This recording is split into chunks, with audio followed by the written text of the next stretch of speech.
Bonjour à tous. Alors, que retenir de ce chapitre 4 de l'Épître aux Hébreux? Peut-être cette exhortation expresse d'entrer dans le repos de Dieu. Les destinataires de la lettre sont invités à y entrer et nous avec eux. Mais pourquoi le devrions-nous?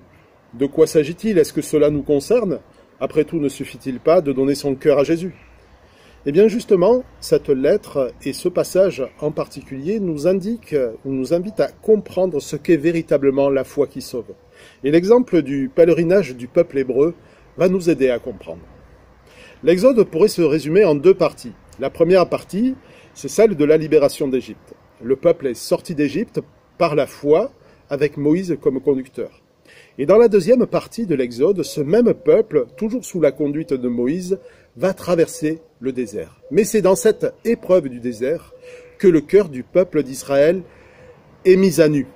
Les murmures, les plaintes et les regrets ont révélé le peu de foi de ce peuple au cou raide. Et c'est au moment d'entrer dans le pays promis en Canaan qu'ils prirent peur et se révoltèrent contre Moïse, car ce pays était peuplé par des géants. C'est pourquoi notre texte nous rappelle qu'ils ne sont pas entrés dans le repos de Canaan parce qu'ils ont désobéi à la parole de Dieu qui s'adressait à eux au moyen de Moïse. On a souvent considéré que le repos en Canaan était un type, une préfiguration du repos céleste. Mais c'est certainement une erreur car l'invitation à entrer dans le repos est pour aujourd'hui et non pour notre mort. C'est donc qu'il existe un repos aujourd'hui qui ne dépend pas des circonstances paisibles ou difficiles dans lesquelles ou par lesquelles nous passons. Les destinataires de la lettre, ainsi que nous-mêmes, avaient besoin d'entendre qu'il ne suffit pas de connaître Christ, crucifié, qui nous offre le pardon et nous délivre de notre Égypte spirituelle. Il faut aussi le connaître comme souverain sacrificateur qui nous sauve du pouvoir du péché et qui écrit la loi de Dieu dans notre cœur et nous apprend à entrer dans le Saint des Saints auprès du trône de la grâce.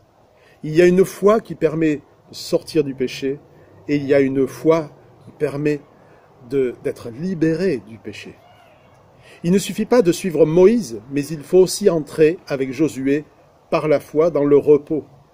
Mais le repos dont parle notre texte, ce n'est pas une invitation à la passivité, c'est une invitation à lutter contre les géants spirituels avec Christ pour secours. Rappelez-vous, chapitre 2, verset 18, l'auteur nous disait en effet, comme il a souffert lui-même lorsqu'il a été tenté, il peut secourir ceux qui sont tentés. Ce n'est pas par la mort du corps que l'on entre dans ce repos-là, mais c'est par la mort à nous-mêmes, laissant le Seigneur agir pour reconfigurer notre cœur et pour prendre plaisir à le glorifier dans notre vie. C'est la vie selon l'Esprit dont parlait Paul aux Romains en disant au chapitre 8, verset 13, « Car si vous vivez à la manière de l'homme livré à lui-même ou charnel, vous mourrez, mais si par l'Esprit vous faites mourir les actes mauvais que vous accomplissez dans votre corps, alors vous vivrez. Car ceux qui sont conduits par l'Esprit de Dieu sont fils de Dieu. » Pour nous qui avons cru, nous entrons dans ce repos, nous dit notre texte. Mais ce repos est communion avec Dieu et vie par l'Esprit de Dieu. Si du moins, c'est bien ainsi que nous comprenons être participants de Christ. Car c'est à cela que nous sommes appelés, être participants de celui qui nous a tout acquis par grâce. C'est pourquoi celui qui entre dans le repos se repose de ses œuvres. Il ne lutte pas avec des armes humaines et inefficaces, mais il lutte avec l'Esprit de Dieu qui le rend capable de prendre plaisir en lui. Si nous nous reposons sur lui, il poursuivra son œuvre en nous et l'amènera jusqu'à la perfection.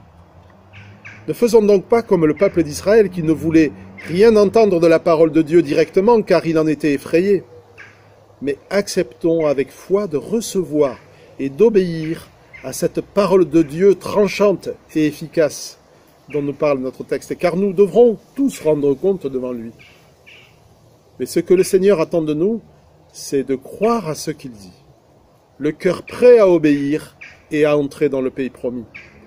Suivons donc Jésus comme notre Josué, celui qui a pu nous faire sortir d'Égypte, peut aussi nous faire entrer en Canaan aujourd'hui Alors, écoutons sa parole. Bonne journée à chacun.